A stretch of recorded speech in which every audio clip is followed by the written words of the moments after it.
el internet y ahorita cuando les pregunte pues abro la cámara.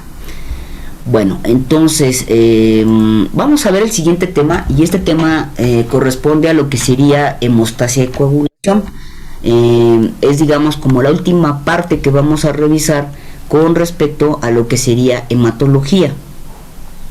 Entonces, si nosotros empezamos a revisar el tema, tenemos que considerar que la hemostasia básicamente viene de un equilibrio, en donde básicamente el proceso para que evite la pérdida de sangre del organismo es la coagulación, y eso es a lo que nosotros de hecho le llamamos también hemostasis, perdón. Y en ese sentido es como una balanza, ¿no?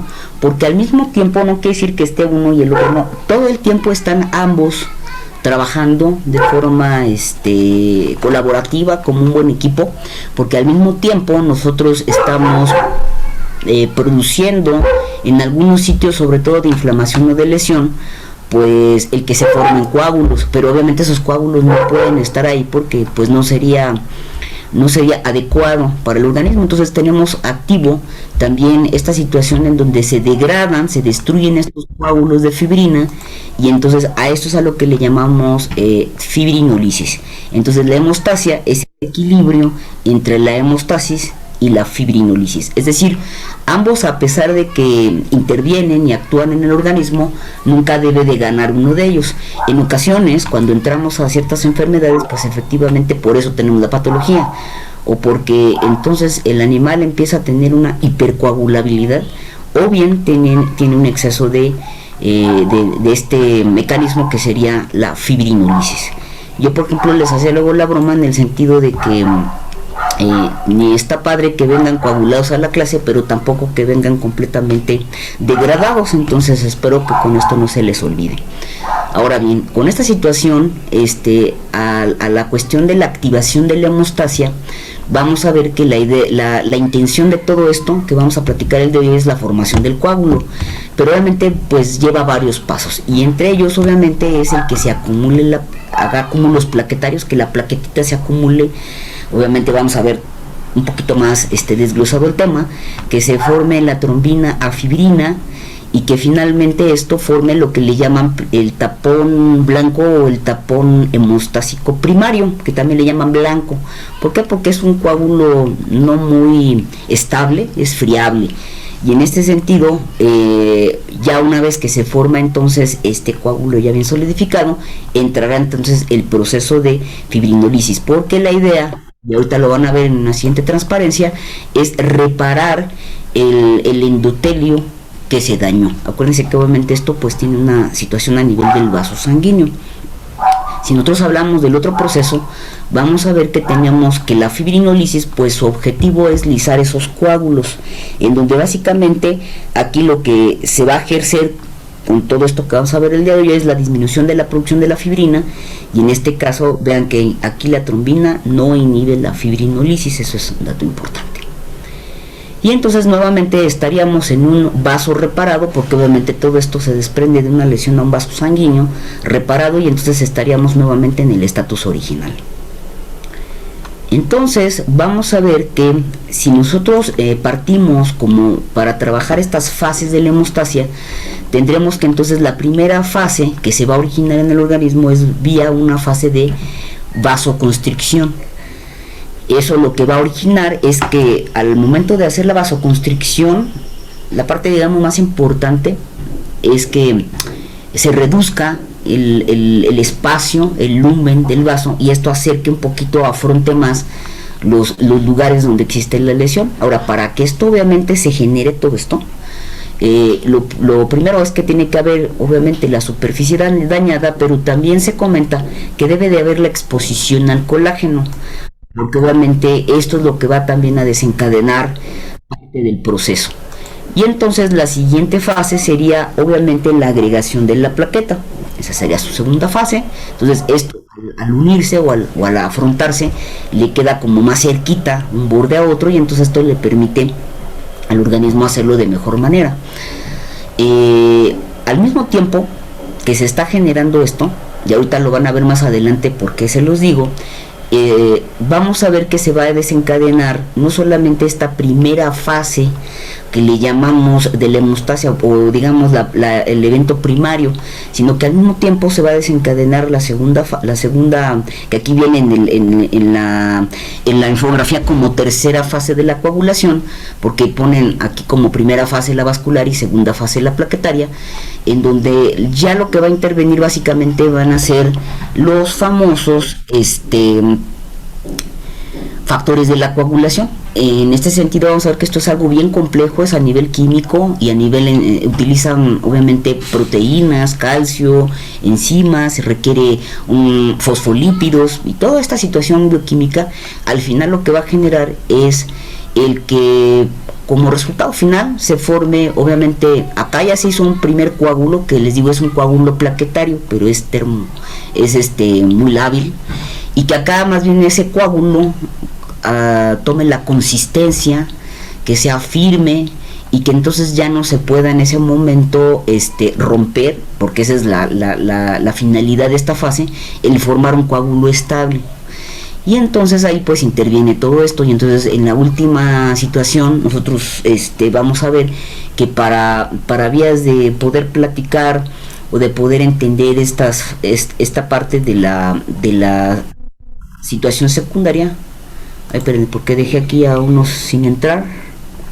Está también el doctor, perdón, es que me saco aquí. Es que entonces se divide en vía intrínseca, en vía extrínseca, y al final forman una común, y esta común cuando ya va de protrombina a trombina forma ahora sí ese coágulo estable, y entonces ahí ya tenemos digamos esta fase final. Pero ahí no termina, no se puede quedar ahí como tal el coágulo, obviamente va a tardar un tiempo en que se repara la pared, pero ya una vez que se puede generar esta situación de reparación, entonces entrará nuestro siguiente evento, que es la retracción del coágulo. Y una vez que se retrae, ahí mismo comienza la cuarta fase, que sería la fibrinolisis, en donde lo que se va a generar es el lisar el coágulo, destruir el coágulo. ¿Por qué? Porque en algún momento vamos a ver que hay ciertas patologías que forman el coágulo, ahí lo dejan, y si estos coágulos siguen ahí, este mecanismo no lo tenemos activo, ¿qué va a suceder? Que por la circulación aquí vienen viajando eritrocitos, viene nuestra presión sanguínea, y esto desprende coágulos, y esto no sería algo adecuado ni bueno, porque entonces nos puede generar que ese coágulo, aunque sea muy pequeño, en algún lugar en la circulación llegue a una arteriola, a una vénula, esto lo tape y entonces nos genere otro problema. Y en este sentido, ese problema de generar esta obstrucción al flujo sanguíneo, acuérdense que sería un infarto, dependiendo del lugar o de la zona, puede ser a lo mejor no relevante, pero a lo mejor sí puede ser muy relevante. Obviamente acuérdense que el que tengamos, por ejemplo, coágulos a nivel del cerebro, eso es pues obviamente una de las cosas que incluso se convierten en algo mortal. Hasta aquí vamos bien, chicos. Sí, doctora. Acuérdense que si tienen duda me pregunten, ¿no? O si voy muy rápido o algo, pues me paran, porque agarro a velocidad. Entonces, bueno, como estábamos platicando, yo les decía que lo primero para que se genere todo esto es que tengamos una lesión, una superficie dañada, y aquí acuérdense que básicamente la superficie puede tomar actitudes, o bueno, más bien características procoagulantes, o ser incluso esta situación de procoagulante, es decir, que eviten la coagulación, o bien volverse protrombínico, y esto obviamente va a depender de lo que esté al nivel del vaso sanguíneo. Entonces, si ustedes ven en en este esquema, está padre, porque aquí es lo que les estaba explicando. Esto no es que sea así ya tan el evento tan parco, sino que les digo, todo se va dando como de una manera medio simultánea, ¿no? Entonces, por ejemplo, en esta situación de la primera fase a nivel vascular, pues tenemos la lesión del endotelio. Esto obviamente expone el colágeno y por lo tanto comienza pues, la lesión plaquetaria. Una vez que se adhieren las plaquetas y vean que lo primero es que tienen que sacar ahí como la antena, sacar ciertos elementos, y que son obviamente proteínas, fosfolípidos de superficie, para que entonces se adhieran. factores como tal. Y después otra cosa es que se agreguen, y otra cosa es que entonces ya en esta agregación hagan este tapón hemostásico temporal o primario. Pero al mismo tiempo se está generando la vasoconstricción, pero al mismo tiempo también vamos a tener que por vía de la lesión a nivel de la activación de la tromboplastina tisular, esto genere la activación a nivel de los factores de coagulación, y tanto la vía tanto extrínseca como intrínseca, que eso es lo que yo creo que vamos a ver al día de mañana, al final lleguen hacia la situación de la vía común, en donde de trombina pase a fibrina, y entonces ya se haga el tapón hemostásico definitivo. Este esquema a mí me gustó mucho. Ay, perdón, espérenme porque están queriendo entrar y no le piqué. Ahí está. Este esquema, les digo, me gustó mucho. Estuve buscando algunos esquemas para hacerlo un poquito más colorido y didáctico, porque sí está, pues tenemos que ver varias situaciones a nivel bioquímico, y entonces se me hizo muy interesante. Primero ubiquen la parte de lo que es en esta situación primaria, que es la vasoconstricción. Una vez que hay esa vasoconstricción, acuérdense que lo siguiente es que se tiene que adherir la plaqueta, es decir, pasa por la adhesión. Lo siguiente es que una vez que se adhiere, ahí es donde se activa la plaqueta, y a la vez secreta más de estos compuestos que ustedes están viendo aquí en la presentación, para secretar, y esta secreción lo que hace es que se adhieran a la vez más plaquetas y formen entonces esto que es el trombo o tapón blanco, que incluso así es como lo maneja aquí la imagen. Ahora bien, les pido de favor que obviamente esto es lo que, digamos, no está padre del asunto, porque es lo que uno tiene que revisar, que por ejemplo aquí en la vasoconstricción es quienes participan, pues principalmente va a participar el tromboxano A2, y obviamente proteínas como la endotelina, que está en la superficie, y obviamente aquí tanto el ácido nítrico y el óxido nítrico, y algunos elementos que van a promover esta situación de la vasoconstricción. Ahora bien, para el tapón plaquetario, vean que aquí interesante es que va a tener la participación, por ejemplo, del factor trombótico. Vamos a tener al colágeno expuesto, tenemos al factor de von Willebrand, lo voy a estar mencionando en varias ocasiones, y este factor de von Willebrand tiene tanto pertenece a uno de los factores de la coagulación, pero está dentro de la plaqueta, pero también además lo vamos a tener en el endotelio. Entonces tenemos que tener un factor de von Willebrand funcional. A la vez también vamos a tener esta molécula que son glicoproteínas, la 1B y ahí está, se me fue la onda, que es la 1B, la 5 y la 9, que de hecho esta 1B pertenece a una glicoproteína, y los otros son factores de la coagulación, es el 5 y el 9, por eso están ahí en romano. Y luego tenemos a la glicoproteína 6, y tenemos otra que también es importantísima, porque vamos a ver que se convierte en una trombastenia, lo vamos a ver más adelante, que es la glicoproteína 1A. Hay una que es esta es la 1A, perdón, 2A, y hay una que es la que está acá adelante, perdón, ya la estoy confundiendo, que es esta, la 2B3A, que es la que les estaba comentando, que es la de la normalidad. Ahorita la vamos a ver. Entonces vean cómo se va complicando el asunto, porque hay varias moléculas, enzimas y proteínas que van a participar aquí. Si nosotros vamos a esta parte, por ejemplo, de la activación y de la secreción, vean que aquí, por ejemplo, va a estar también, por ejemplo, el tromboxano A2, que obviamente viene a partir del amoxano 2, viene por ejemplo el ADP, que es un factor que también tiene la plaqueta, que es el adenosindifosfato, y en este caso aquí la que les comentaba hace ratito. Y estos a la vez van a estar, todo esto está mediado tanto por fibrinógeno, por productos de la degradación, por la tromblastina y por la trombospodina, que finalmente son proteínas. Y también aquí va a tener la participación del calcio, que está aquí en esta parte representada, la serotonina y la histamina. Todo esto participa a este nivel. Y luego en la agregación resulta que a la vez pues sigue habiendo más tromboxano, productos de la degradación, las glicoproteínas, tanto en activación de la 2B y la 3A, y la 1B, la 1B y la 3A, que están tanto a nivel, les digo, del endotelio como de la plaqueta. Ahora, toda esta situación, ¿a qué me lleva? Que bueno, cuando nosotros nos vamos a nivel del laboratorio, resulta que este nivel, entonces si se fijan en el esquema, ¿qué es lo que vamos a evaluar? Como les puse aquí. Bueno, lo que vamos a evaluar va a ser obviamente la plaqueta, pero no solamente en cuanto a cuántas plaquetas hay, porque tiene que haber un número adecuado para que generen esta agregación plaquetaria y esta situación importante, sino que a la vez también tenemos que ver su función, porque una cosa es que se adhieran, y otra cosa es que se agreguen, y otra cosa es que secreten. Esas tres situaciones son importantes para que se forme este tapón primario. Y obviamente también tiene que ver con situaciones de morfología. Ustedes van a ver ahorita en las fotos que les voy a pasar que la plaqueta obviamente es redonda, y que cuando suceden estas situaciones empieza a cambiar su morfología. Te les voy a enseñar unas fotos. Por lo tanto, entonces la morfología también es importante, y por lo tanto su constitución debe de estar funcional también. Entonces, a esta situación vamos a ver que uno de los tiempos importantes va a ser el tiempo de sangrado, que un promedio que les puse ahí, incluso si no mal recuerdo este valor, no lo tomen así tan a la ley, porque este valor es para humanos, porque de aquí saqué esta infografía. Entonces ahorita les voy a dar los valores, por ejemplo, para perro y gato, ¿no?, que son los que tengo. Y entonces vamos a ver el tiempo de sangrado. ¿Y por qué el tiempo de sangrado? Pues lo vamos a repasar más adelante, pero vean, ¿por qué el tiempo de sangrado? Si aquí esto tiene una lesión a nivel del vaso, ¿qué sucede? Que cuando comienza a ver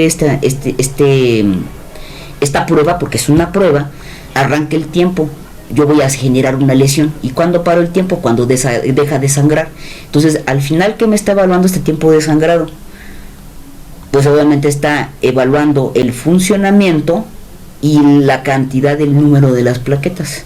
Por eso es que se toma aquí el tiempo de sangrado. Y bueno, al final, en esta primera retracción del coágulo, que es cuando ya forma esta pequeña red primaria, entonces sería la retracción del coágulo, en el cual puede ir 30 minutos, aquí dice una hora. Sin embargo, nosotros tenemos una variabilidad importante con respecto a las especies, porque, por ejemplo, ovinos y caprinos puede llegar hasta esta retracción a ser hasta incluso en 2 horas. Y también obviamente en esta retracción del coágulo aprovecho para decirles que también tiene que ver las condiciones climáticas. Por ejemplo, mientras más calor hace, pues es más rápido la retracción. Si hace más frío, tarda más. Entonces, ¿alguna duda con respecto a esto, chicos?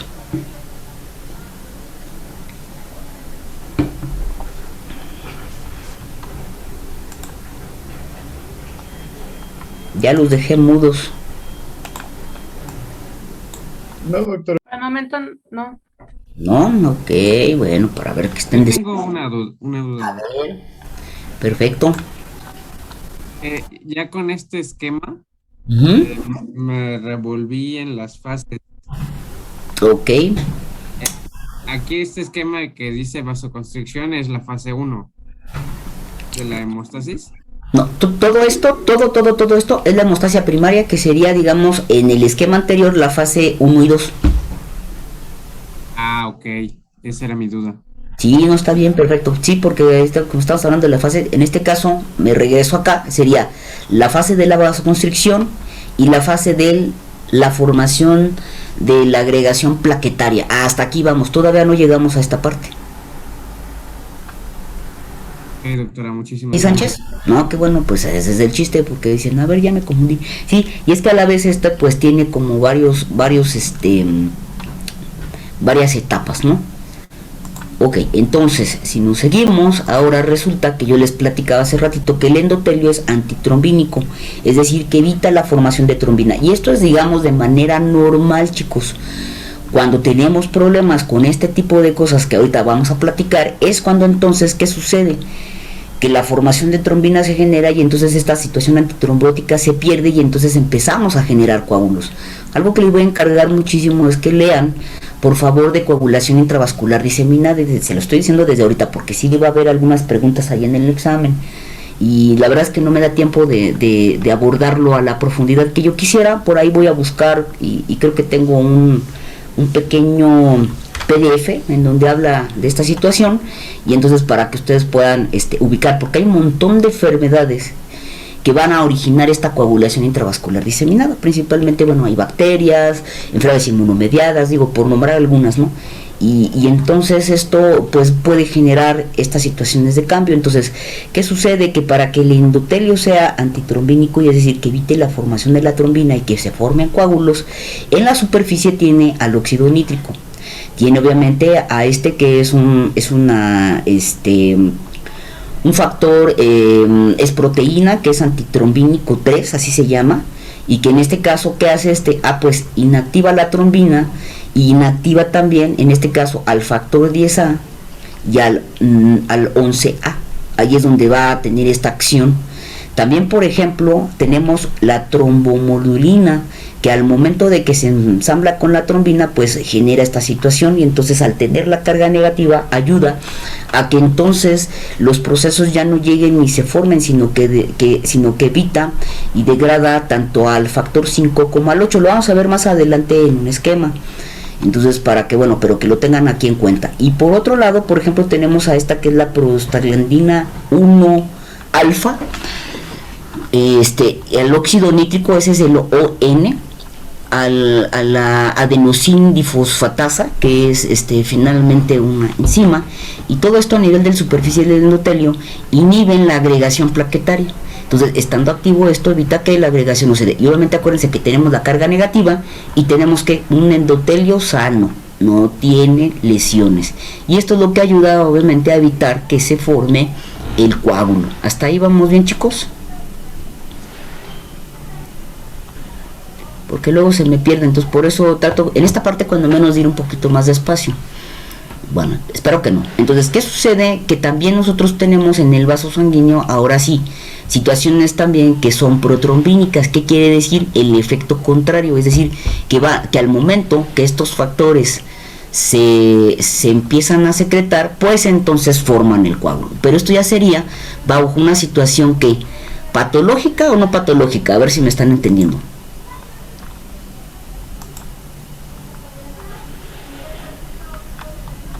No patológico, ¿no? Porque tiene que haber un equilibrio. No, sería porque aquí fíjese en antitrombínico y aquí dice que es protrombínico. ¿Ya se fijaron? En el anterior es que no se forma el coágulo, y estos sí van a predisponer al coágulo, pero aquí ya tendríamos que, en la parte de la superficie, tendríamos como primer evento que tendríamos aquí.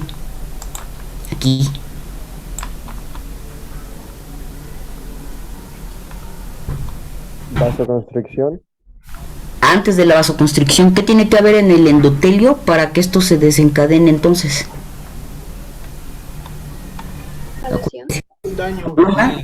Daño, exactamente, una lesión. Ahora sí queda un poquito más claro. Entonces fíjense, ¿quiénes están ahí? Entonces en el vaso, pues está el factor de von Willebrand, está el factor 5, está el factor inhibidor del plasminógeno y está el factor tisular. ¿Y por qué está este? Si dice inhibidor del plasminógeno.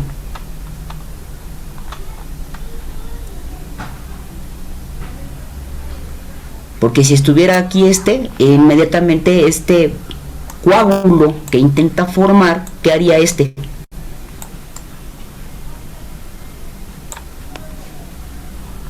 Si quiere ir a reparar ahí la zona, y está este evento, y esto es para que lo vayan anotando y lo vayan revisando cuando terminemos la presentación. Pues al no tener este inhibidor del plasminógeno, esto lo que haría sería evitar que el coágulo se genere, ¿vale? Bueno, yo sé que a lo mejor ahorita les agarro un poquito, les dije que revisaran la presentación, pero ya veo que no la revisaron, que no me tendrían ahí dudas. Pero bueno, yo espero que por favor lo estudien, no está difícil, e incluso les voy a compartir un video. Este video, de hecho, de ahí saqué algunas de estas, algunos de estos infogramas o estas fotos que van a ver ahí a lo largo de la presentación, y está adecuado a humanos, pero yo creo que está bastante padre porque al ser video lo pueden repetir varias veces, y como además tiene una animación, pues les ayuda muchísimo a entender cómo va llegando cada uno de los elementos para ver esta primera fase de la hemostasia. Ok, entonces ahora fíjense en esta fotografía. Estas son plaquetas y la fotografía es una fotografía de un microscopio. Ay, se me fue. ¿Cómo se llama este microscopio? Electrónico, gracias. ¿Electrónico? Sí, electrónico. ¿Qué le ven a estas plaquetas de particular?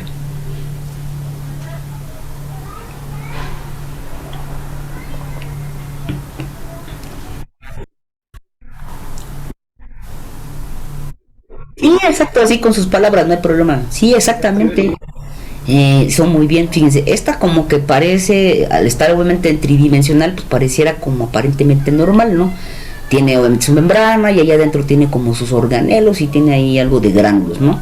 Pero cuando empiezan a revisar, vean por ejemplo esta, empiezan a salirle, vamos a llamarle bracitos, como dicen bien, bueno, son pseudópodos, y esto es yo lo que les platicaba hace ratito, de que la plaqueta como tal tiene una transformación en donde de estar de forma ovalada o bien redonda, dependiendo de la especie, pues entonces esto va a generar que la plaqueta al momento de quererse agregar, si no tuviera estos bracitos no podría agregarse. Entonces estos bracitos le sirven, obviamente aquí también se están sintetizando, liberando, esa es lo correcto, se están liberando estos factores que les acabo de platicar para que agarre otra y entonces como que agarren fuerzas como haciendo una malla, pero no es suficiente obviamente para hacer un tapón plaquetario sólido, simplemente es un tapón de plaquetas, porque solamente están agarrando de estos bracitos y por lo tanto esta plaqueta tiene una situación muy activa y obviamente su membrana tiene estas particularidades. Entonces, bueno, esto aprovechando la fotografía, pero ahora vamos a hablar un poquito de cómo se genera, sus características y qué es lo que contiene. Entonces, acuérdense que así como vimos para las otras líneas, tenemos que se va a generar una megacariopoiesis, que también se le llama trombopoiesis. ¿Y qué es esto? A ver, con lo que ya vimos, que vayan despertando. Me da la atención que creo que no están despiertos. ¿Esto qué sería? Si yo les pregunto en el examen qué es esto, ¿qué me dirían?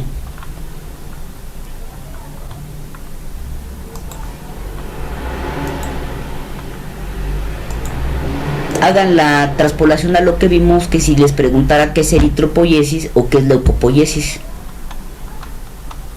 La formación de la plaqueta. Exacto. ¿Y dónde se va a hacer esto?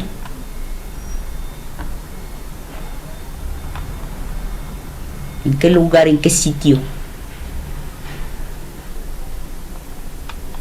¿También en la médula? Claro, en la médula ósea, muy bien. Y acuérdense que en ese sentido, por eso tenemos que tener muy claro que aquí incluso en esta foto, aunque yo sé que se ve muy borrosa porque no la pude arreglar, tienen aquí por ejemplo cuáles son las interleucinas que van a estar presentes para la formación de la plaquetita a nivel de la médula ósea. Entonces acuérdense que está la unidad formadora de colonia, después se forma la unidad formadora megacariocítica, y una vez que se hace esta unidad formadora megacariocítica va a generar un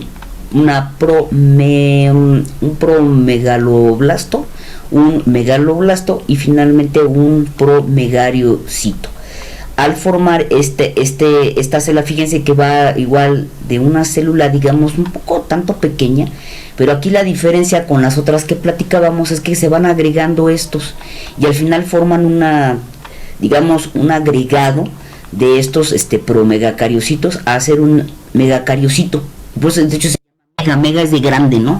Acuérdense de la mega comercial mexicana, pues es que eran tiendas grandes, ¿no? Y entonces a partir de este megacariocito, por una situación de una exocitosis le llaman, o una vaginación a partir del citoplasma, es que se forman entonces las plaquetas. Entonces vean aquí esta diferencia con respecto a los otros dos tipos celulares que vimos.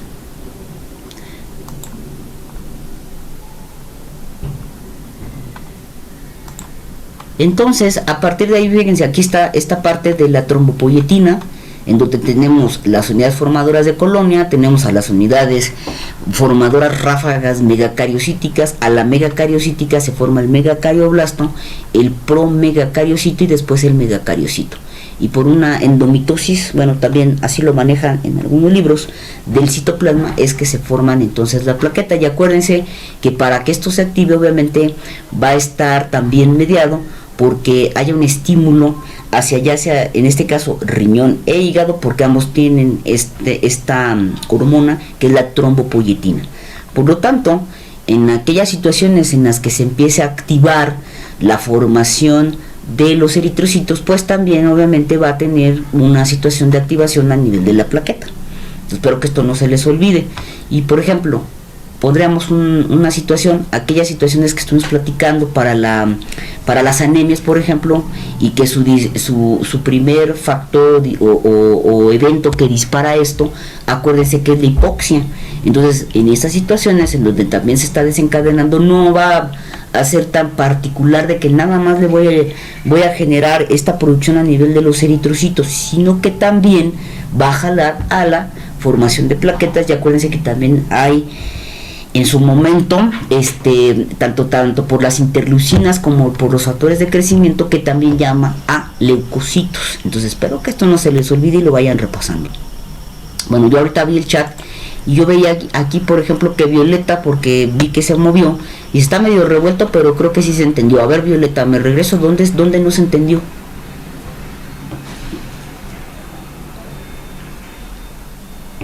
O ya quedó un poquito más claro cuando hice la aclaración de su compañero. ¿No está por ahí, Violeta?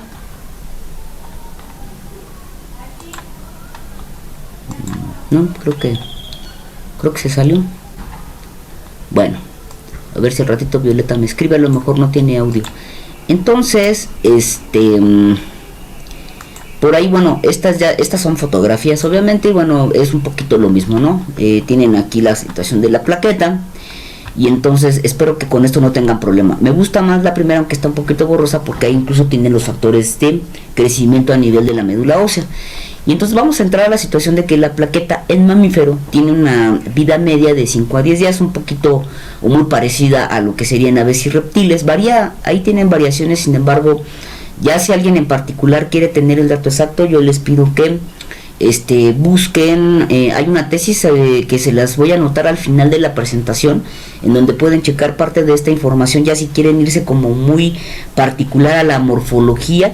Y en los libros que les manejé en la presentación anterior, también ahí pueden encontrar también datos sobre situaciones de medidas y microacuérdense que también ya les compartí el atlas. Entonces ahí también viene información sobre las medidas dependiendo de las especies, o bien si lo quieren aplicar a aves y reptiles.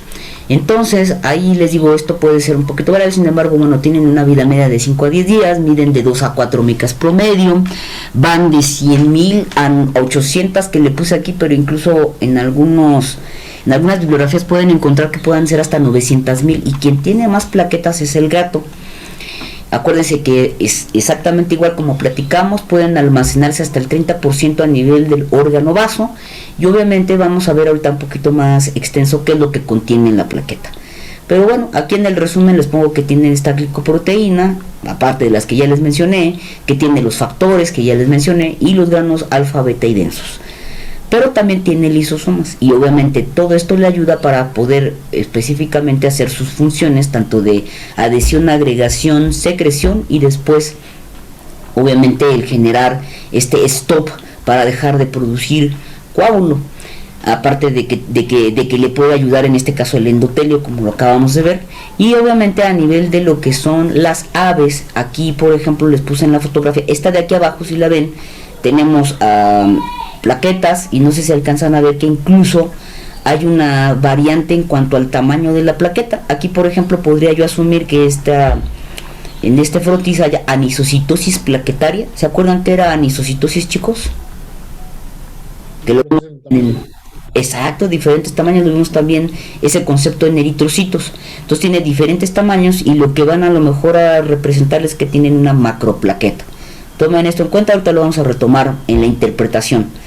Y esto es de mamífero. Vean que los eritrocitos están nucleados. Si ven la de arriba, esta, si no mal recuerdo, es de una ave, una galliforme, una gallina.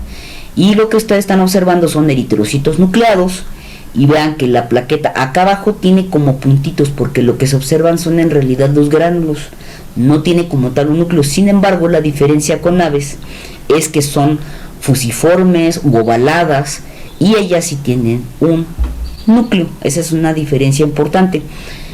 Y entonces aquí esto lo que les ayuda en estas especies es que no solamente queda en la situación de formar el tapón plaquetario, la agregación, sino que también al tener núcleo tienen una capacidad fagocítica e intercambio gaseoso. Es decir, ayudan también a esta situación del intercambio a nivel del oxígeno y del CO2. Vean, estas son las plaquetitas y estos que están alrededor son eritrocitos. Y por ejemplo, si alcanzan a ver incluso en los citoplasmas de los eritrocitos que están nucleados, hay unos que están como en un tono un poco más, por decir, ¿cómo lo ven? ¿De qué color lo ven? Como rosa grisáceo. Hay unos que están como azulados. Bueno, es porque estos que están aquí un poco más azulados pueden ser incluso para esta especie reticulocitos, es decir, que son eritrocitos inmaduros, por eso se ven diferente el tono.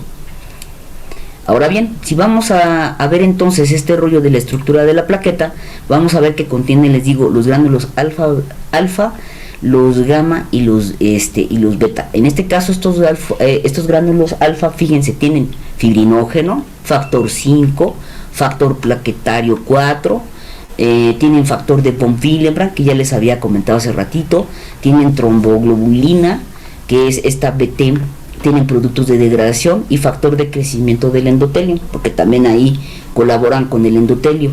En el caso, por ejemplo, de los gránulos densos que vienen aquí, que son interesantes, tienen ATP, ADP, calcio y serotonina, y esto es porque estos gránulos densos le ayudan a la estructura de la plaquetita.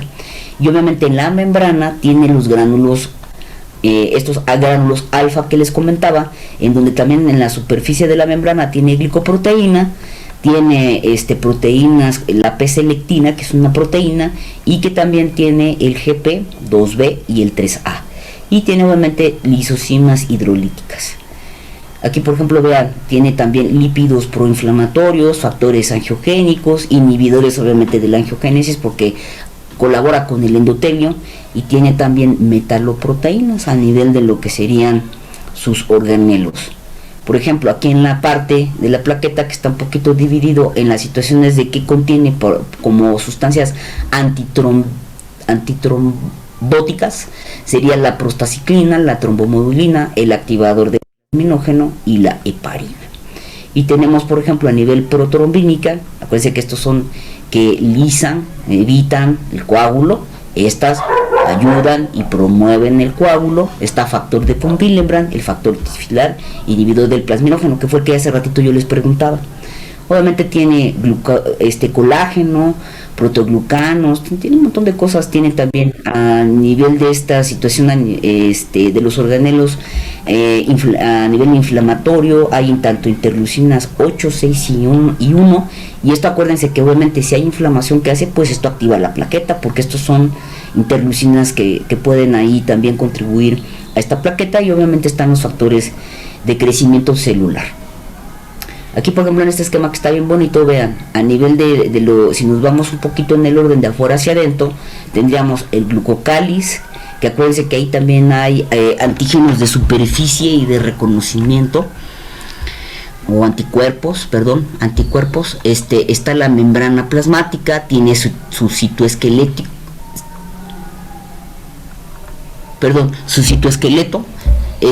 tiene microtúbulos para darle esta situación de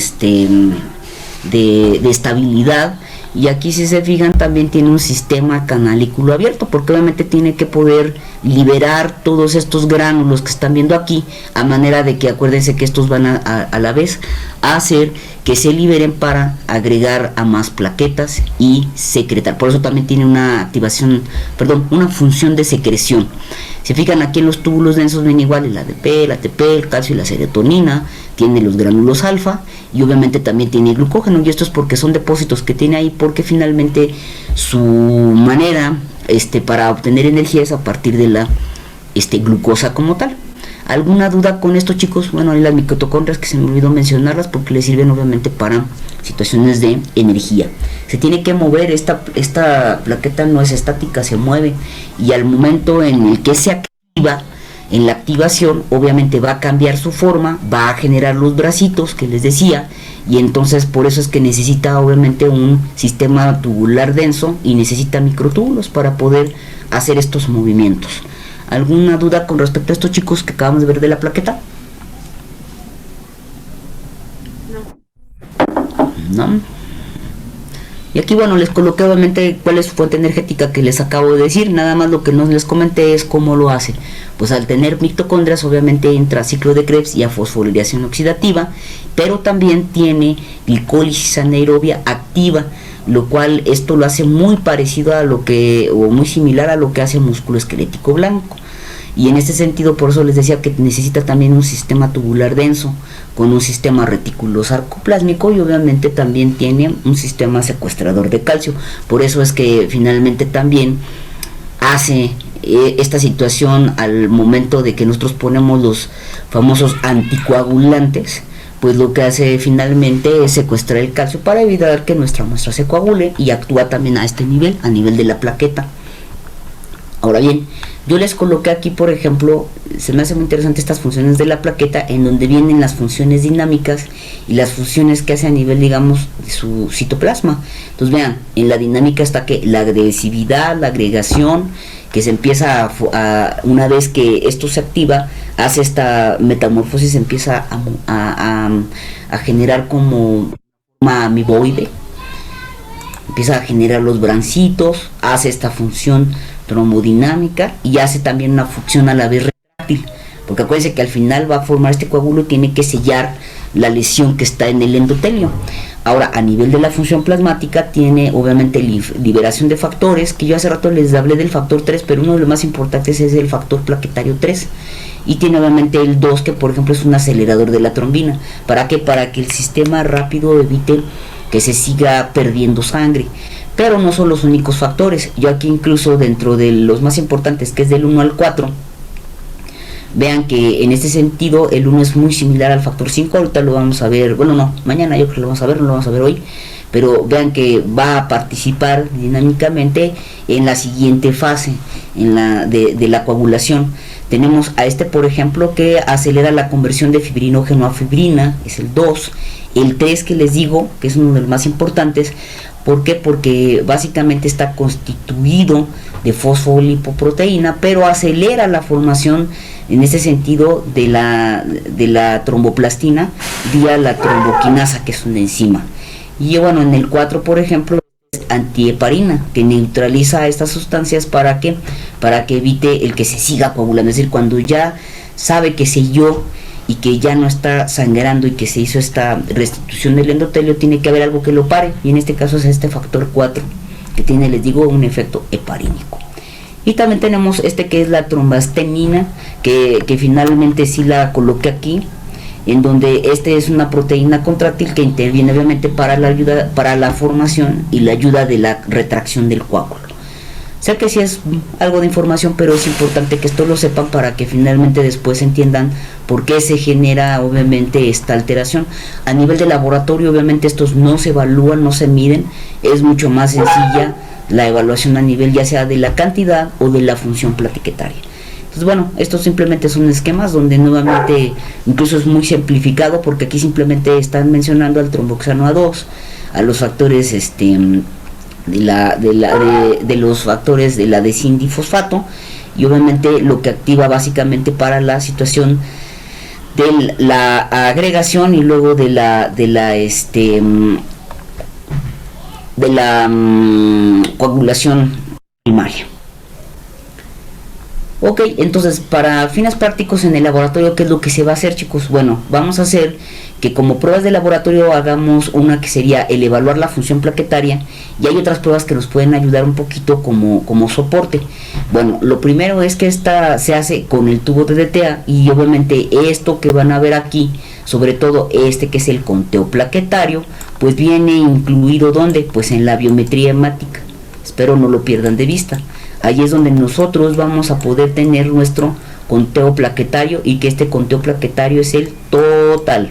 Ahorita van a ver por qué les hago hincapié en que es el conteo total. También podemos hacer obviamente el tiempo de sangrado y la retracción de coágulo, y todo esto va a ser ¿qué? Función plaquetaria. En este sentido, para las otras pruebas que podemos tener como complemento, sería la cuantificación del fibrinógeno. Recuerden, porque también hay fibrinógeno en la plaqueta. Tenemos la cuantificación en este caso del de los productos también de degradación, y la aspiración de la médula ósea, en donde también aquí evaluaremos qué características, cantidad y obviamente si está de forma adecuada formándose estas plaquetas. Ahora bien, en este caso vean la fotografía, y algo que aquí es otra normalidad que les puse, que es, bueno, vamos a llamarlo ahorita normalidad. ¿Qué es lo que están observando aquí en este frotis, chicos? Con respecto a las plaquetas, obviamente. ¿Qué ven?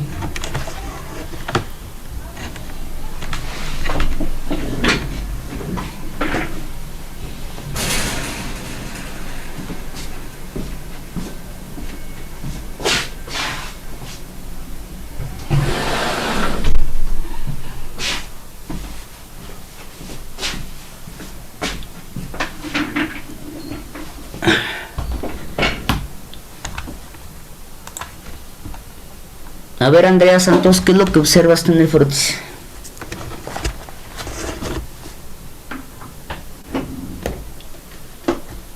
Pues observa una cantidad un poco alta de plaquetas, creo, porque nunca había visto como que tantas o muy juntas. Ah, ándale, muy bien, porque a lo mejor saber si son pocas o muchas, eso está un poquito como subjetivo, ¿no? Porque no tenemos como tal, aquí podemos contar, pero aquí habría que ver, bueno, este es un campo de 100x, cuántas plaquetas tengo en un campo, ¿no? Y entonces a lo mejor las puedo contar, pero en un solo campo sería un poquito subjetivo. Más bien lo que tú comentas es lo interesante, que dices que observas que están como muy juntas, ¿no? Es decir, la distribución es la que está normal. ¿Y cómo le llamamos a esto? Se le llaman acúmulos plaquetarios. Gracias, Andrea. Anótenlo porque eso no viene aquí en la presentación. Y entonces les decía yo que lo tomáramos como patología. ¿Por qué? Porque resulta que esto puede ser efectivamente una patología, el que se agreguen. Ahorita les voy a enseñar en qué patología se hace esta agregación plaquetaria, pero también puede ser error de nosotros a la toma de la muestra.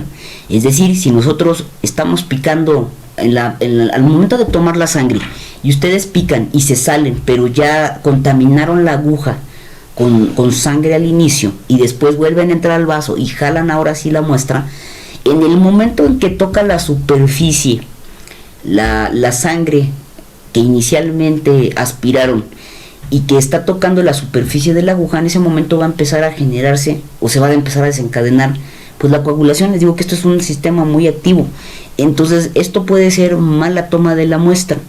La otra situación es que vamos a poner que picaron a la primera bien el vaso, tomaron bien su muestra, desconectan la aguja y empiezan a pasar esto a su tubo, ¿no? Acá.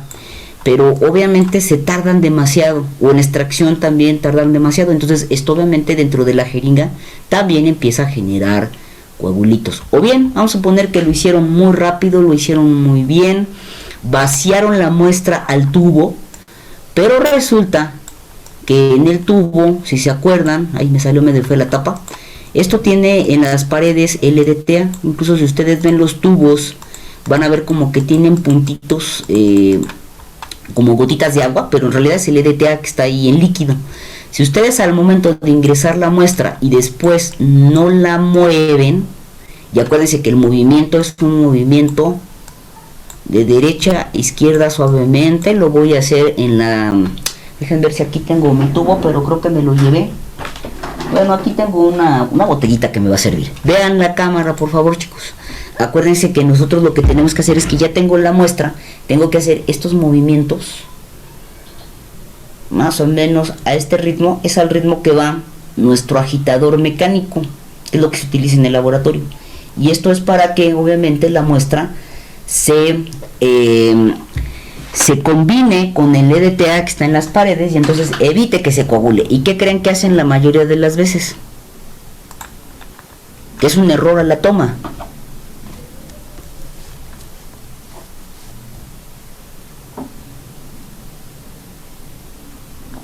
¿Nadie? Ah, todos lo hacen muy bien, ¿no? Ahora resulta. ¿Lo agitamos muy rápido? Lo agitan muy rápido. La otra, aparte de agitarlo muy rápido, que se puede promover destrucción eritrocítica, es que más bien no lo agitan, doctora. Ese es el problema. O no lo agitan o no lo mueven lo suficiente. Por ahí, bueno, he visto algunas o revisado algunas bibliografías y bueno, dicen que cuando menos deben de estarlo moviendo durante 5 a 10 minutos. Y en la práctica, discúlpenme, pero uno toma la muestra, le dan 2, 3 vueltas, sí lo, digamos que tratan que la muestra contacte a toda la parte de las paredes del tubo, pero van y lo ponen en la gradilla. No, hay que moverlo un buen tiempo. O bien, por ejemplo, si no me equivoco, sino que me corrija la doctora, el doctor Rodrigo, creo que hay un como un protocolo en donde dice que creo que deben de moverlo cuando menos de 10 a 15 veces. Ese es el que no me acuerdo así exacto el detalle, ¿no? Pero tienen que estarlo moviendo un buen tiempo para que obviamente eviten coagulación. Hay diferentes, Grace. Hay tablitas que te dicen 5, 10. En general podrías utilizarlo como 10 veces el movimiento ese, como para que se mezcle adecuadamente y no se coagule. Ah, gracias, Ahí doctor. está Rodrigo, mira, ¿no? Ah, sí, también levantó la mano. ¿Qué pasó, Rodrigo? Depende de la marca recomienda, hay 2 tipos de recomendación. Primero, la marca BD, que es la original. Ajá. Y el anticoagulante está en forma líquida o está en sólido. Si está en líquida, es más rápido y también cambia de acuerdo al anticoagulante. Entonces, hay anticoagulantes que te recomiendan de 3 a 10 movimientos, bien como lo dices. Pero hay otros, como el EDTA, que recomiendan hasta 15 movimientos. Correcto. También hay protocolos en los que dicen que son 3 minutos para estos azules y para los morados de 5 a 10 minutos. Ay, gracias, sí. Es que ahí tenía duda, ya no lo revisé, pero ahí perdí un poquito la... Muchas gracias, ¿ya vieron? Entonces, ¿por qué es importante? Porque obviamente, imagínense que nosotros estemos ante probablemente un paciente que tenga un problema, que vamos a ver más adelante, que esté haciendo estos agregados y nos va a interferir con que a lo mejor pues no tomamos bien la muestra. Entonces, esto obviamente es descartando que todo lo que hicimos estuvo bien a la toma de la muestra, como les acabo de indicar, y que tomamos en forma adecuada, que picamos adecuadamente, que incluso utilizamos el material, la aguja, el calibre adecuado, porque créanme que todo esto sí les puede afectar y hacernos un poquito de ruido con respecto ya después a la patología. Bueno, entonces yo espero que esta parte no tengan duda. Y entonces miren, entrando ya a la parte de las pruebas, van a ver que entonces, por ejemplo, el conteo plaquetario, yo les decía hace ratito que el conteo total era el que les mencionaba anteriormente, pero podemos utilizar a lo mejor otras formas de contar las plaquetas. Y fíjense ahí que lo primero que dice arriba, y era por lo que me estaba yo ahí deteniendo un poquito en hablarles sobre toma de la muestra, que dice que el conteo plaquetario no lo podemos realizar si hay acúmulos. El laboratorio sí les va a decir hay tantas plaquetas, pero hay ocasiones en que es tanto el acúmulo que va a ser imposible contarlas por separado. Acuérdense que las podemos contar ya sea por el conteo total, como les comento aquí. Directo, recuerden que fue el que hicieron en su tarea, que la técnica es con el equipo del hemocitómetro, se realiza con la cámara de Neubauer, y por ahí les pido que revisen la técnica en el manual. Y entonces aquí necesitamos que las plaquetas no estén en acúmulos o pegadas, porque aparte que no va a ser adecuado nuestro conteo, pues hasta incluso pueden llegar a tapar la pipeta. Y la pipeta ahorita, pues más o menos la pipeta anda costando como unos 420 a 320. Ahorita ustedes no tienen el problema porque como no estamos en presencial, pues no se les vamos a cobrar, ¿verdad? Pero bueno, tampoco está padre tapar los equipos, en este caso la pipetita. Ahora bien, si en ese sentido no tenemos o no contamos en algún momento con hacer el conteo plaquetario, y esto yo digo que más bien es por prisas o por flojera, porque no lo puedo llamar de otra forma, debemos de hacer el conteo como es, podemos recurrir a un conteo plaquetario indirecto. Y fíjense que aquí entonces el método es en el frotis y es semi-cuantitativo, mientras que aquí el conteo es total plaquetario. ¿Qué hacemos en esta parte? Bueno, hacemos un conteo indirecto y lo que vamos a hacer es un extendido de nuestra sangre, y allí en el frotis lo que vamos a ver es que vamos a revisar como promedio 5 campos, y entonces ahí sacamos ese promedio y dicen, bueno, si yo encontré como promedio al final de hacer esta cuenta, y fíjense que está en el frotis, de 8 a 10, puedo asumir que entonces tengo arriba de 100,000 plaquetas, que es una cantidad, digamos, adecuada. Acuérdense que en el valor que les di hace ratito iba de 100,000 a 800,000, ¿no? A 900,000, que les habla para gato. Pero si yo tengo como promedio que hay de 6 a 7, asumo que entonces estoy en el límite de 100,000. Lo considero. No es todavía baja ni alta de la plaqueta, sino que está como en el límite todavía, ¿no? Pero si yo cuento de 3 a 4, entonces puedo asumir que tengo trombocitopenia y que en este caso mi paciente está por debajo de 100,000, que acuérdense que ese es mi valor de referencia de corte. Y esto, les digo nuevamente, se hace en el frotis, evaluando unos 5. Yo generalmente a veces con la poca experiencia que ustedes tienen, les digo, cuenten 10 campos, hacen el conteo, lo dividen entre 10 y ven cuántas plaquetitas entonces tienen en promedio. Hasta aquí vamos bien, chicos, con esta forma, este método. Sí, doctora. ¿Sí? Bueno, ahora hay otra forma en donde dicen que igual en 5 campos cuentan todas las plaquetas que se encontraron. Esta es otra forma, por eso aquí dice A y aquí dice B. Y también es un método que se hace en el frotis. Y entonces, ¿qué hago? Cuento, vamos a suponer que conté 1,000 plaquetas, y esas 1,000 le tengo que sacar un promedio entre 5 campos. ¿Cuánto sería 1,000 entre 5, chicos? Se me hace que están bien dormidos. Yo les voy a dejar también 200. 200. Y si eso lo multiplico por 20, ¿cuánto me da? 4,000.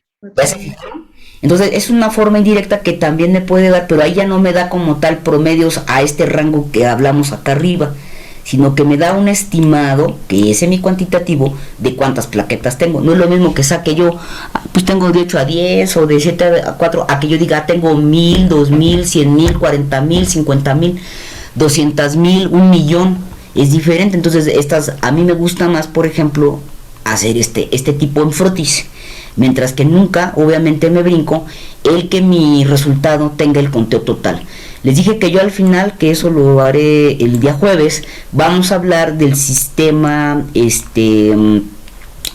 que no es el manual, que es el que viene aquí en su representado aquí en la transparencia, sino que vamos a hablar de los equipos que son automatizados. Y bueno, también el equipo automatizado, pues me va a prever cuántas plaquetas tiene. Ahora, bueno, mejor ahí lo dejamos, porque les quiero platicar ya de esos, de los equipos, el día jueves, ¿vale? Hasta aquí vamos bien. Entonces, que lo puedo hacer de manera un poquito más confiable a nivel del conteo plaquetario directo, y esto es la técnica manual en el hemocitómetro, o lo puedo hacer en el frotis con dos formas: una sacando promedio y estableciendo ese promedio con lo que observé, o bien sacando el promedio y multiplicando por 20.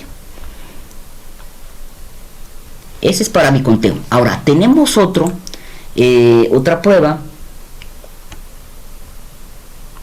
que en este caso les platicaba que era el tiempo de sangrado, y este tiempo de sangrado es en la mucosa oral.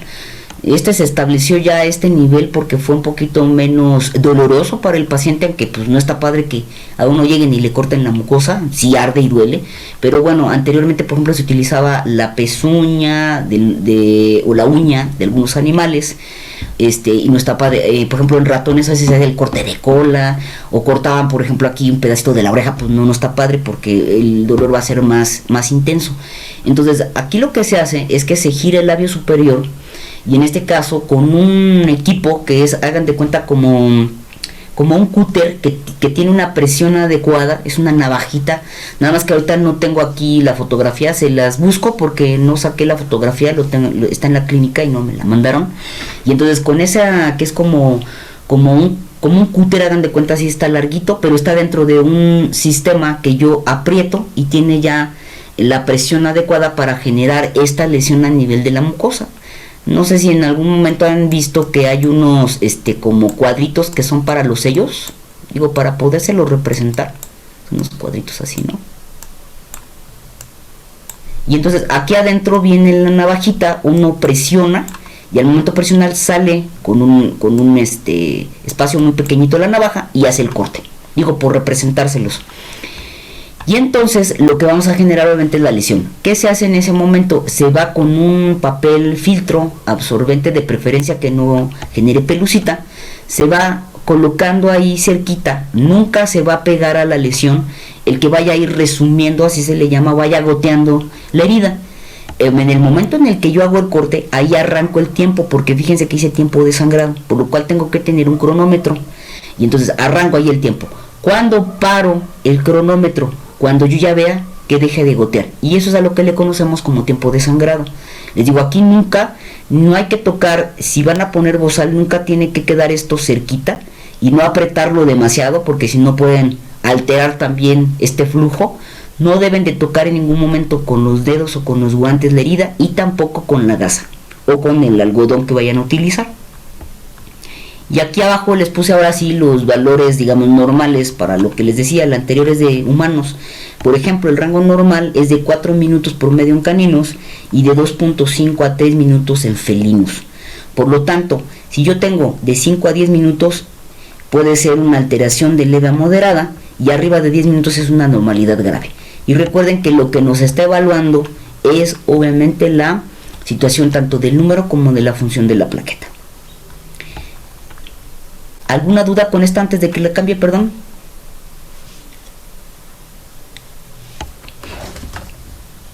No, doctora. ¿No? Ok, ahora, fíjense, la otra prueba que vamos a tener como disponible, y esta prueba, si se fijan, tanto la del tiempo de sangrado como esta, no es necesario que la manden al laboratorio. Ustedes la pueden hacer en sus lugares de trabajo, en sus consultorios. Realmente no tiene mucho caso mandarla, ¿no?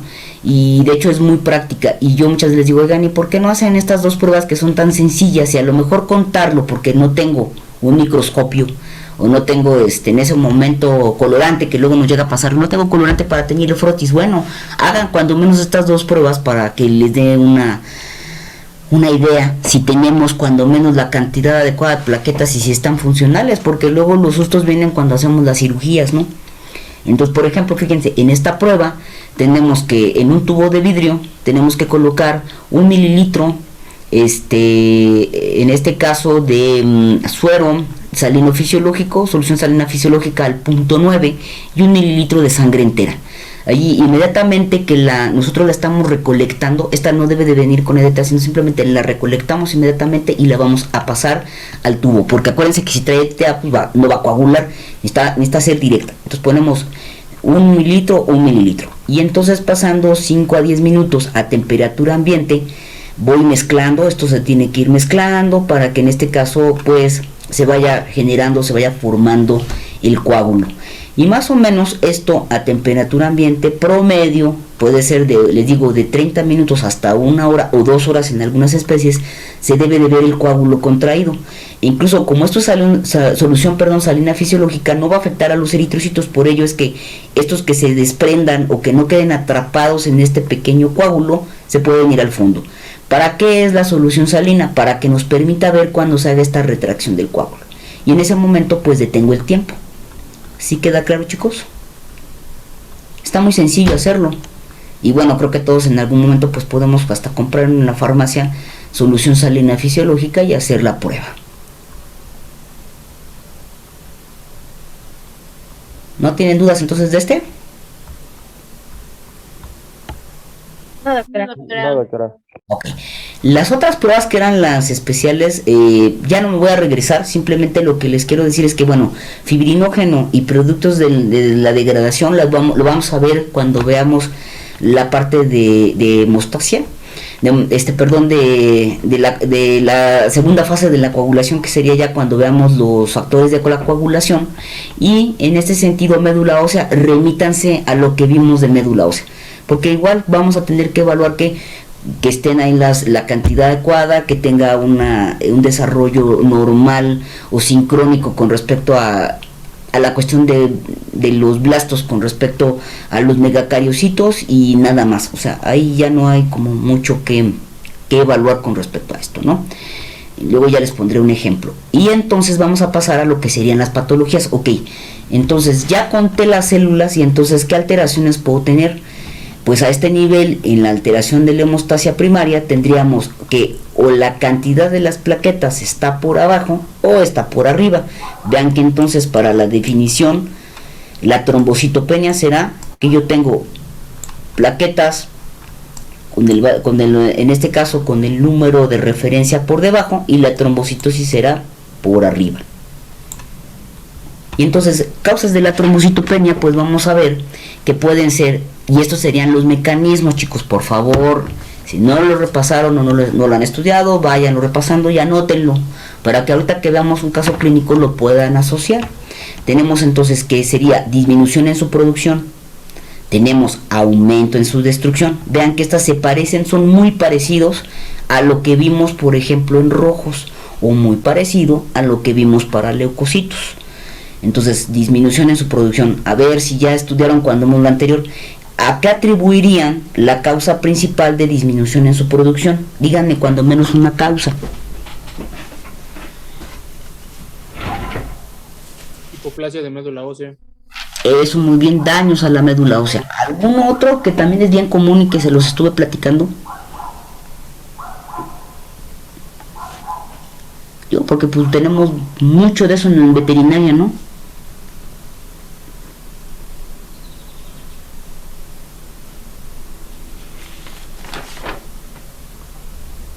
Si tenemos ahí, y les digo, no se lo traten incluso de razonarlo, aunque a veces dicen, ay, es que no puedo, está muy difícil. No, si lo razonan van a ver que en realidad se empieza a hacer un poco más fácil, y esa es, digamos, a lo mejor a veces la complicación con la asignatura.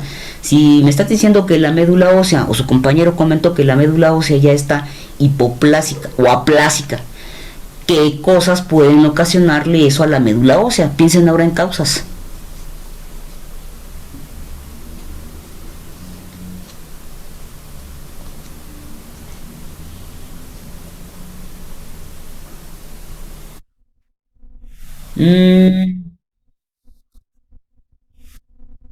Pero eso tendría que ser como más generalizado, eso será como muy local, y tiene más médula ósea en más sitios, porque acuérdense que hay tanto en cráneo, en huesos planos, tendría el otro fémur, el otro radio. Entonces, ¿qué podría como afectar de forma más masiva, más generalizada esta médula ósea? De edad, ¿no? Una neoplasia. Eso, muy bien, por ejemplo, leucemia, neoplasia, la edad, acuérdense, no va a ser lo mismo.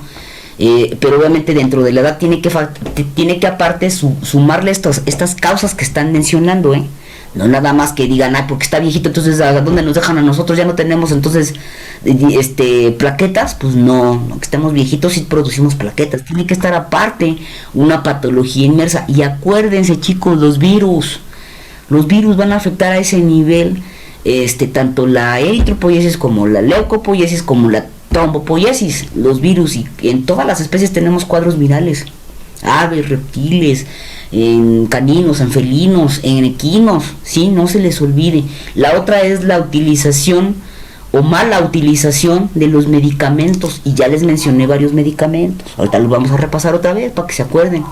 Ahora, por ahí platicábamos, aumento en su destrucción. ¿Qué puede hacer que la plaqueta entonces se destruya? Y ahora asocienlo a lo que ya vimos de rojos. ¿En qué situaciones ubicábamos a esta anemia cuando se destruyen los eritrocitos? Porque eso ya lo vimos. ¿En qué causas?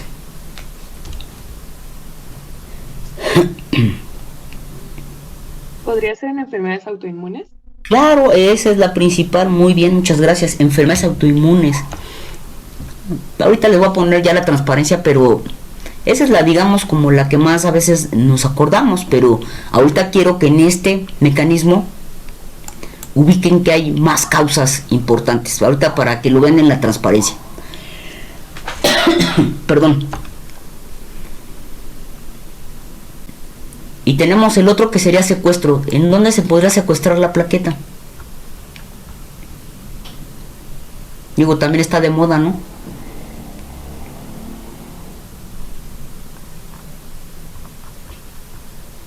¿En vaso podría ser? Podría ser, muy bien, en vaso, ok.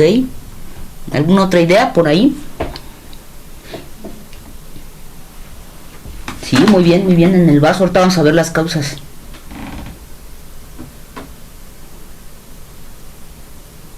pues acuérdense que también está activa la plaqueta y por lo tanto si se empieza a generar mucho coágulo, cuando tenemos esa famosa coagulación intravascular diseminada, pues muchas de esas plaquetas se van a quedar ahí, digamos, atoradas o formando los coágulos, y entonces ahí vamos a tener también parte del secuestro, pero también puede asumirse aumento en su secuestro, y les digo que es importante que repasen los mecanismos, porque desafortunadamente no siempre los animales van a tener un solo mecanismo, pueden incluso tener 2 o hasta 3 mecanismos, lo mismo que les platiqué para la anemia.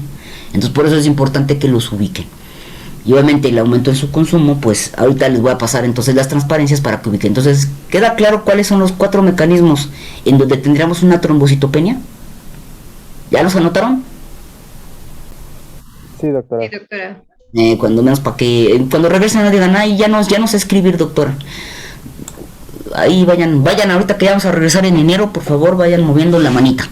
Entonces, fíjense, ahora, ¿qué vamos a tener como signología? Porque aquí es importante. Resulta que vamos a tener obviamente situaciones evidentes en lo que si estábamos platicando que entramos a una trombocitopenia y tenemos baja de la plaqueta, por lo tanto va a bajar el número y va a bajar su función, y entonces los signos clínicos van a ser, por ejemplo, hemorragia ocular, puede ser incluso intraocular al fondo de ojo, o puede ser incluso alrededor de lo que forman los vasos sanguíneos de la esclera. Puedo tener epistaxis, puedo tener petequias, y las petequias pueden ser muy sutiles, muy poco aparentes, o pueden ser ya incluso petequias un poquito más grandes. O bien, una de las cosas que a veces a mí incluso, sobre todo a veces luego se me olvida, es la hematuria, que es importante el siempre estar revisando la orina, porque es uno de los primeros signos. Esto no quita que también puedan, por ejemplo, encontrar en su momento sangrado gastrointestinal, o incluso que el animal tenga vómito y también tenga sangre, pero esto no es tan atribuible, porque pueden ser más las signologías que abarquen el que tenga vómito con sangre o diarrea con sangre, pero estos no. Ahora, ¿esto de qué va a depender, chicos? De la severidad de la trombocitopenia. No es lo mismo que si les estaba hablando hace ratito que nuestro corte va a ser, ¿cuánto les dije que eran? ¿Cuántas plaquetas? En el límite inferior normal 100,000. Ay, perdón, se me fue ahí una línea que no quería. Vamos a borrar esto. 100,000, muy bien. Entonces imagínense que no va a ser lo mismo que yo tenga 100,000 plaquetas y diga, no, bueno, tengo una trombocitopenia, y entonces esta trombocitopenia se me fue a 70,000. No es lo mismo que yo tenga 50,000 a que entonces a lo mejor esto decaiga a 25,000. Digo, estoy haciendo cortes para no irme tan pegadito. Y entonces en ese sentido, obviamente, ¿cuándo creen que va a suceder esto? Esta signología, ¿en qué momento de la caída de la plaqueta empiezo a tener estos signos? ¿Alguien lo sabe o no? Y eso a nivel, obviamente lo van a correlacionar el laboratorio con los clínicos. Ah, perdón, gracias Violeta, ya vi, sí, muy bien, 100,000. Pero ahí no puedo hacer nada porque yo creo que ha de ser, sí me escuchan todos bien, porque dice Violeta que se está cortando, pero no sé si es su internet o el mío. Yo sí la escucho. Se escucha bien, Se doctora. escucha bien. Ah, que dice que es su internet, perdón Violeta. Bueno, si por ahí después tienes dudas, pues me contactas y ya te aclararé si tuvieras alguna duda, porque pues no puedo hacer nada. Sí, dice cosa fea el internet. Ok, entonces chicos, ¿cómo ven esta parte? Porque les digo, no solamente se acostumbren a ver los resultados del laboratorio y decir, ah, está abajo, está arriba. No, bueno, ¿qué tan abajo? Acuérdense de lo que hablábamos de las desviaciones, ¿no? Es leve, moderado, severo, y sería un poquito esto, ¿no? Entonces ubiquen que a partir de 50,000 esto ya puede empezar a presentarse de forma sutil, y obviamente los sangrados espontáneos a partir, incluso mencionan que de los 40, y ahí depende de la bibliografía que chequen, ya pueden empezar a tener obviamente signología importante con respecto a la falla, ya sea en la cantidad o en la función de la plaqueta. ¿Sí queda claro, chicos, esto? Sí, doctora. Bueno. Doctora, ¿puede repetirlo, por favor? Sí, cómo no. Les decía que en este caso, dependiendo de la gravedad de la trombocitopenia, es que se pueden presentar estos signos. Y por ahí, dependiendo de la bibliografía, pueden encontrar que incluso ya a partir de los 40 ya pueden empezar a encontrar esta signología, por ejemplo las petequias o la hemorragia, y si esto obviamente persiste y continúa, ya encontrar como tal la hemorragia ocular o la hematuria, por ejemplo en conteos de 30, 20, 25, que ya es más severo. ¿Sí? Ahora sí, ¿correcto? Sí, gracias. De nada. Ahora fíjense, por ejemplo, trombocitopenia. Hablábamos de los mecanismos, bueno, decían disminución en la producción, muy bien, enfermedad primaria de la médula ósea. Piensen en todas aquellas situaciones que van a atacar a la médula ósea y que le puedan generar incluso una mielofibrosis que inflame y que después quede obviamente tejido sustituido de cicatrización. Ahí obviamente, aunque no es como tal una mielofibrosis, estamos teniendo que en la médula ósea hay una cantidad de células que no deben de estar ahí, que son atípicas, como son las leucemias. Obviamente esto me lleva a todo lo que pueden abrir la llavecita y ver en las anemias aplásicas, la mielofibrosis, que es lo que les manejé aquí, las quimioterapias, porque acuérdense que también van a afectar toda esa celularidad, no solamente va a dirigir a una sola célula. Hay algunas que ya están ahorita avanzando a ese nivel, pero todavía no. Entonces matan y lesionan a todo el microambiente de la médula ósea. Virus que les dije hace ratito, no se olviden de la Ehrlichia, porque Ehrlichia ahora tenemos un montón y ahorita las casuísticas están aumentando de manera considerable tanto en perros como en gatos, y obviamente los medicamentos. Ahora, si hablamos de aumento en su destrucción, que bien lo decía hace ratito su compañera, tenemos a las inmunomediadas, y una de ellas, que es la específica de la plaqueta, que les platicaba hace ratito que tenía también anticuerpos en su superficie, que tiene un reconocimiento, bueno, pues también en algún momento como tal el organismo puede irse contra sus propias plaquetas, y entonces se conoce como trombocitopenia inmunomediada. ¿A quién le pasa más esto? Pues está más estudiado obviamente en perros, en caninos, pero también puede estar la anemia hemolítica autoinmunidad, el lupus eritematoso sistémico, y también se presenta por ejemplo en linfosarcoma. Esto también puede llegar, que bueno, que por ahí corrijo, no le cambié, acuérdense que es linfoma, ya no le vamos a llamar linfosarcoma, perdón, no se lo cambié. Y bueno, en este sentido también, dentro de este aumento en su destrucción, no solamente consideren la inmunomediada, consideren la no inmune, que pueda ser por infección, y que esto, la situación que mediática es las citocinas, y aquí les puse el tipo de citocinas, principalmente está interleucina 10, el factor de inflamatorio o interferón alfa, el factor de estimulante de monocitos, y que ahorita no me acuerdo, me falta, perdón, pero no lo busqué, lo voy a buscar y les digo el jueves porque no lo encontré, lo puse y ahorita no me acuerdo cuál es. Y finalmente, dentro de la parte infecciosa estaría a la Ehrlichia, vean que nuevamente se repite, estaría la coagulación intravascular diseminada, porque a la vez va a estar también destruyendo plaquetas, y que incluso muchas, por ejemplo, coagulación intravascular diseminada también se va a asociar con cuadros inmunomediados y medicamentos. Entonces les digo, por eso es que les voy repitiendo que en algunas ocasiones esto puede tener incluso hasta dos situaciones. Y para la cuestión de lo que les llamaba de los medicamentos, pues entonces fíjense, estos por ejemplo están agrupados dentro de los que van a generar lesión al microambiente de la médula ósea, o incluso son antagonistas de la eritropoiesis. Ya les estuve platicando, y la doctora también les platicó, por ejemplo, del estrógeno, que acuérdense que si hay una cantidad elevada de estrógenos, esto inhibe completamente la eritropoiesis, por lo tanto también la trombopoiesis. Y no se diga de estas, ¿no? Incluso también las cefalosporinas y las sulfas. Pero a esta situación también se le suman estos, que son la ciclofosfamida, acuérdense que incluso es utilizada como un antimitótico, el carprofeno y el ibuprofeno. ¿Estos cuándo los ocupamos? ¿Sí los ocupan o no los ocupan? A ver, los que trabajan.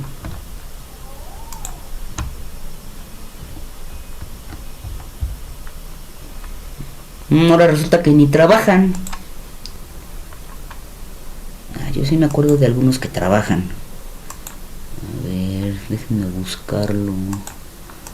Generalmente lo mandamos, por ejemplo, el carprofeno está en uno comercial que se llama Rimadil. Ujú. Y ese, por ejemplo, nosotros lo mandamos para aliviar el dolor y la inflamación en cuanto a problemas articulares.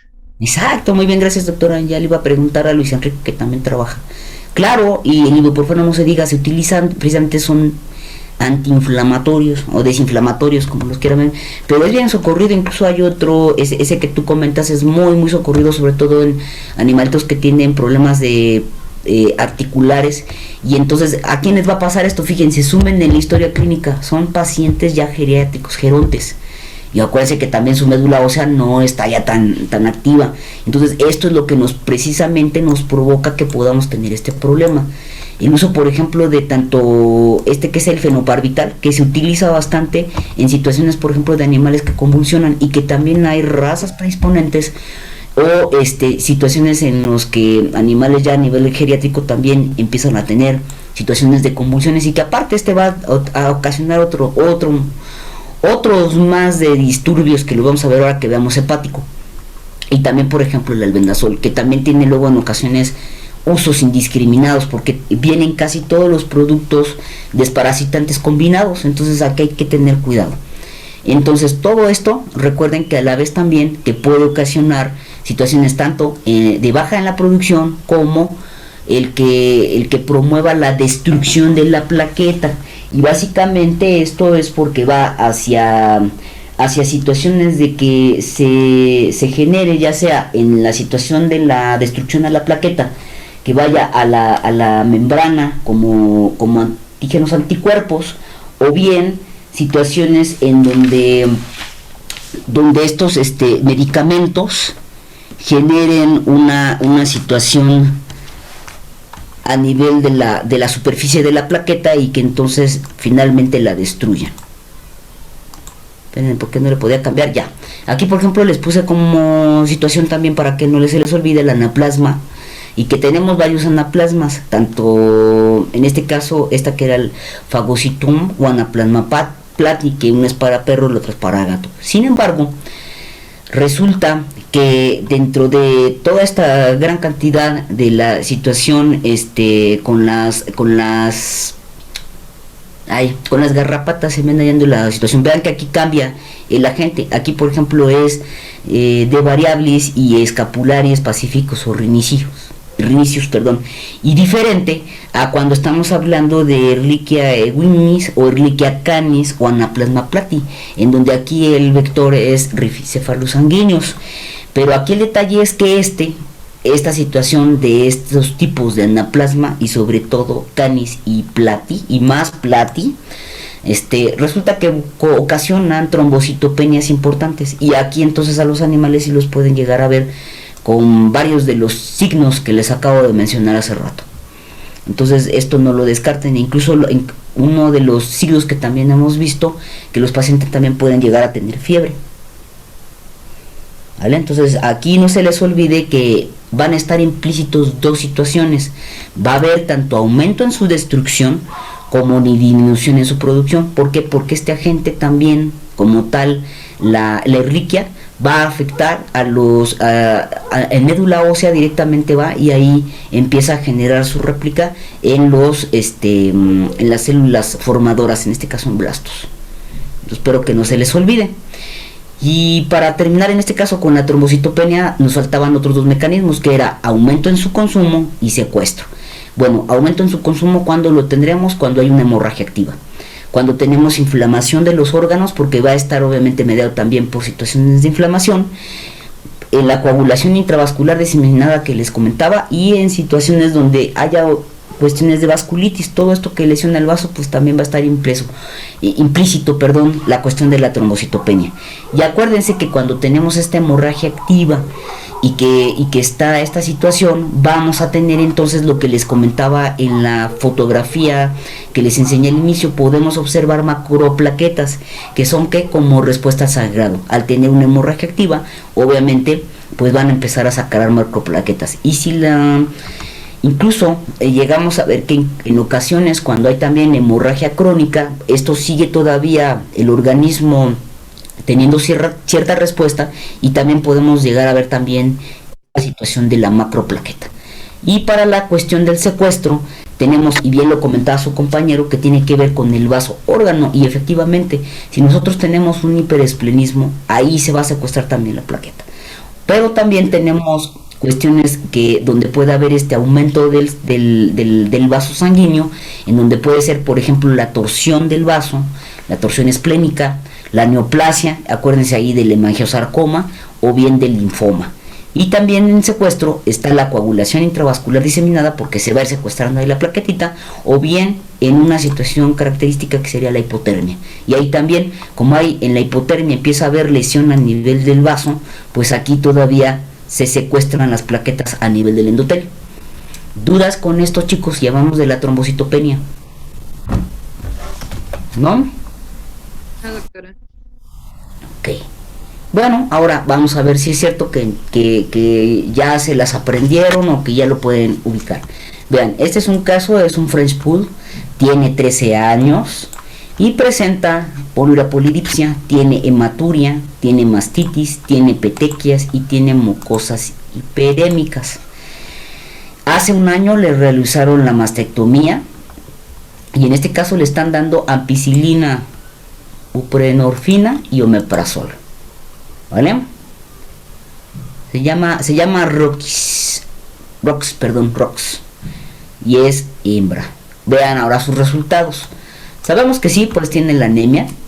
Ahí vean que tiene una anemia, que es una anemia leve por el hematocrito. Vean que en este caso sería una anemia normocítica, normocrómica, y por el reticulocito sería no regenerativa. Vean que no hay ninguna situación de regeneración por parte del frutis. Solamente, bueno, pues ahí empieza, aquí tiene 4 nucleados, ¿no? Pero no tiene nada más como respuesta a la anemia. Y tiene quinocitos 2 cruces, porque obviamente tiene pura polidipsia y seguramente debe estar deshidratada. Vean ahora el valor de las plaquetas con el corte que les decía. Aquí, por ejemplo, vean que va a 200,000. Si tiene 400,000, ya esto es una baja considerable. Entonces, con lo que acabamos de ver, para este caso, ¿a qué atribuirían la situación de la trombocitopenia? Porque eso es lo que tiene este paciente a este nivel. Me regreso acá a los casos. Perdón, doctor, no te oí. Neoplasia. A neoplasia, dice el doctor. ¿Alguien más? ¿A una hemorragia activa? Claro, vean, aquí que tiene hematuria, ¿ya vieron? Y tiene petequias. Ahora, en ese sentido, puede estar tan baja la cantidad en que esté perdiendo a lo mejor el sangrado, pero si recuerdan de los mecanismos, hablábamos, baja en su producción, aumento en su destrucción, aumento en su consumo y secuestro. Entonces quiero que me digan el mecanismo. Aumento en su consumo. Muy bien, sería aumento en su consumo y podríamos atribuir, vean, por eso les puse aquí la historia clínica, que además tuviera destrucción la plaqueta, porque son 40,000. ¿Cree que por consumo, por hemorragia, no tendría más severa entonces la anemia? Vean que la anemia, me voy a bajar, no es tan severa, o sea, en realidad no está perdiendo tantas. Pero ¿qué sucede con la plaqueta como tal? Sí está muy bajito el número. Y vean, ¿ya vieron? Y tiene 13 años. Entonces, estas son de las situaciones que les comento en el que sí podría dar perfectamente que parte del mecanismo sea aumento en su consumo por la cuestión de que tiene la hemorragia, pero yo no descartaría que a este paciente tuviera aumento en su destrucción y que tuviera un origen o que la causa fuera por los medicamentos, e incluso me iría a investigar más adelante para este paciente si no es inmunomediado directo a la plaqueta. ¿Ya se fijaron?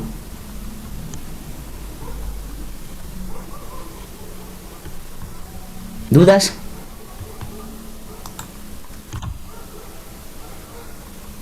No, doctora. Entonces solo se reporta como trombocitopenia. El diagnóstico de laboratorio para esta parte es trombocitopenia, pero aparte tienen que interpretar el resultado, que es lo que acabamos de hablar con respecto a cuáles serían los mecanismos. ¿Vale? Sí. ¿Sería por neoplasia? Yo me quedé con una duda, pero es más cuestión de eritrocitos. Si hay eritrocitos nucleados, ¿si es regenerativa? No, todavía no podría decir que es regenerativo, a lo mejor comienza y puede ser por la hemorragia activa, como decía su compañera. Y si se acuerdan, ¿eso en qué momento se da de la hemorragia activa? ¿En qué tiempo? Eso ya lo vimos. ¿A las 72 horas? No, un poquito antes, a las 48, porque a las 72, y vuélvanlo a revisar, ya tendría que estos. Entonces está iniciando, pero todavía yo no puedo decir que es regenerativa porque yo no tengo la cantidad adecuada de reticulocitos en sangre. ¿Sí, doctor? Sí, doctora, gracias. ¿Sí? Doctora. Axel, ¿verdad? Adrián fue el que preguntó. De sangre de dragón. Ajá. No. Bueno, yo ¿Por qué, pregunté a otro Eliseo? compañero, pero igual participé. Ah, ok, y creo que Sebastián, es que como cerré la cámara ya no vi quién preguntó. Huele feo. Oiga, doctora, Pinche pero yo por sé. ejemplo, en esa historia menciona que se le realizó la mastectomía. ¿No puede ser una neoplasia posterior, una metástasis? Pero a ver, fíjate, ahí qué bueno que lo comentas, Alexis, porque fíjate, si fuera neoplasia, ¿qué neoplasias les comenté que podrían generar esto? Aquellas que vayan hacia médula ósea. Y tú dices, a lo mejor dicen, porque le realizaron la mastectomía. Pero aquí le hicieron la mastectomía, pero no me dicen en la historia clínica, y digo, no lo descarto, simplemente hay que revisar el caso, ¿no? Tendría que revisar uno, si la mastectomía fue porque diagnosticaron precisamente que tenía un carcinoma de glándula mamaria, y ver qué grado. Si la mastectomía que realizaron es unilateral, o fue solamente una sola parte de la glándula con su linfonodo, y que esto al final pudiera generar la metástasis, no la descartaría, simplemente que tendría que seguir evaluando. Pero les digo, es mucha la cantidad, lo que quiero que aprecien es la cantidad tan abrupta que se pierden de plaquetas. Y entonces, sumando a esto, fíjate, ahora es la correlación. Si yo tengo que la situación fuera por metástasis de la médula ósea, nada más se te bajaría la pura plaquetita, teniendo una mielofibrosis o una sustitución de la neoplasia en la médula ósea. No, se bajarían las tres. Exacto, ¿qué tendrías? Una pancitopenia. Ahí me haría sospechar más el resultado de pancitopenia que la causa fuera neoplasia. Incluso pensando no en la neoplasia del carcinoma por la mastitis, sino pensando en el hemangiosarcoma o pensando en linfoma. Pero no, porque fíjense, les digo, incluso vean, la hemorragia es leve. E incluso los leucocitos, véanlos, están en rango. Entonces eso me haría a mí descartar la cuestión de la neoplasia. Me iría más por la cuestión de que teniendo la hematuria y teniendo la petequias es que la pérdida ya es significativa. Y sí, cuando voy y veo el valor veo que es abajo de 50, que incluso es un corte que yo les decía, y que ya voy a tener incluso esta presentación de las hemorragias que le llaman, se me fue el nombre ahorita, bueno, que se presentan de forma así. De momento, se me fue el nombre, ahorita les digo. Y finalmente también, la otra es que, pues, por mucho que esté perdiendo, tendría que haberse reflejado, y pues no está perdiendo tanto. Incluso fíjense en otro dato importante, si fuera una hemorragia extensa, pensando en esa situación, ¿qué otro dato caería? Vean los sólidos totales. ¿A poco el sólido total está por el piso? No. No. Está en rango. Entonces yo no me iría por la cuestión de pensar en una cuestión de hemorragia, o sea, que no fuera tan evidente esta hemorragia. A lo mejor sí está empezando, pero lo que más me llama la atención es la caída del número de plaquetas, y aquí la atribuiría al estar descartando esto que hablábamos con Alexis de la neoplasia de la médula ósea. Yo me quedaría más con que la situación fuera ya sea inmunomediada primaria de la plaqueta, o bien que el efecto lo estoy teniendo por lo que les decía. Miren, vean lo que le están poniendo por los medicamentos, ¿vale?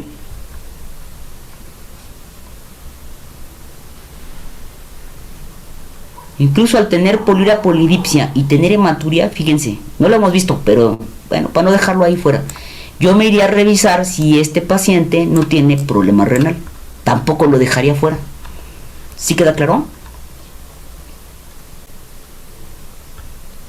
Sí, doctora. ¿Sí? Va. Vean, ahora vamos a ver la situación contraria, que sería la trombocitosis, que es el aumento total de plaquetas en sangre. Aquí está un poco más sencillo, porque básicamente tenemos que la transitoria ya la vimos, es por la esplenoccontracción.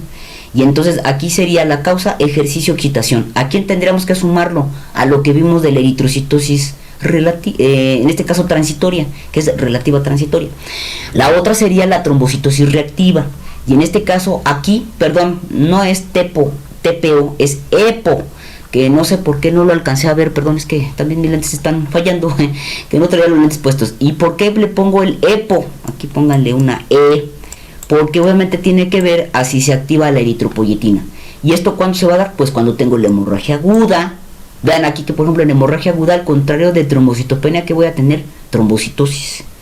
Cuando existe inflamación, van a ver que en muchos pacientes que tenemos inflamación, dada estos factores, que es la interleucina 6, el factor de complemento 3, el 2 y el 1, y la unidad formadora o el factor estimulante de monocitos y granulocitos, van a activar precisamente a esta eritropoyetina y voy a tener trombocitosis. O bien, algo que a la vez suena raro, pero en deficiencia de hierro, acuérdense que esto es crónico. Y entonces lo que va a suceder es que esto finalmente va a generar el que se empiecen a aumentar las plaquetas, porque el cuerpo, que luego me regaña el doctor, me dice, es que no es igual, pero creo que así lo entienden un poquito mejor, en el sentido que al ir bajando, obviamente estos niveles, esta situación, con respecto a la cantidad incluso de los eritrocitos, llega un momento en el que se sigue activando más eritropoyetina, y en este caso trombopoyetina, y por eso es que todavía la plaqueta queda ahí en el rezago de seguir aumentando su cantidad, cosa que lo que vamos a ver obviamente es que si hay una anemia más marcada, y que ahí en este caso, para que lo puedan digamos correlacionar con los resultados, es que tendrán una anemia de qué tipo morfológico: microcítica, hipocrómica, no regenerativa. Entonces espero que esto no se les olvide. Y en ese sentido también que tampoco olviden que al final la inflamación, porque eso también lo vimos, la inflamación puede llegar a generar una deficiencia de hierro, porque finalmente ahí en estas situaciones de la inflamación sobre todo el producto de la histidina va a generar obviamente bloqueo a nivel de la absorción del hierro y de su transporte. Entonces por eso es importante que ahora vayan integrando lo que ya vimos. Aquí, en esta parte de la trombocitosis, se fijan que es el aumento. ¿El real quién me lo daría? Pues tendría yo la situación primaria, en donde la trombocitosis primaria sería por la leucemia de la línea, y que en este caso es una leucemia megacarioblásica aguda. ¿Ya se fijaron? Esa es la leucemia de la línea.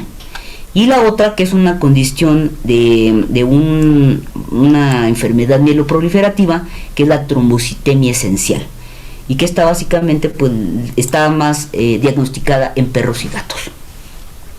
¿Alguna duda ahora de la trombocitosis? Ahora vean que aquí tenemos otros 4 mecanismos, entonces yo les voy a preguntar los 8 en el examen. Pero repásenlos, perdón, porque no se los voy a poner así de, a ver, dime cuál es la causa de trombocitosis transitoria. No, lo que ustedes van a hacer es aplicarlo a los casos clínicos. Por eso es que sí se los tienen que manejar.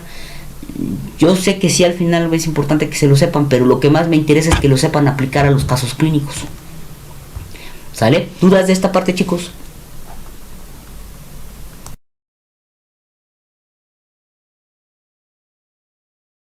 ¿Me podría repetir qué tipo de anemia era la que se presentaba aquí, por favor? Sí, en este caso de la deficiencia de hierro, es la que les marqué aquí. Lo que van a tener es una anemia microcítica hipocrómica no regenerativa.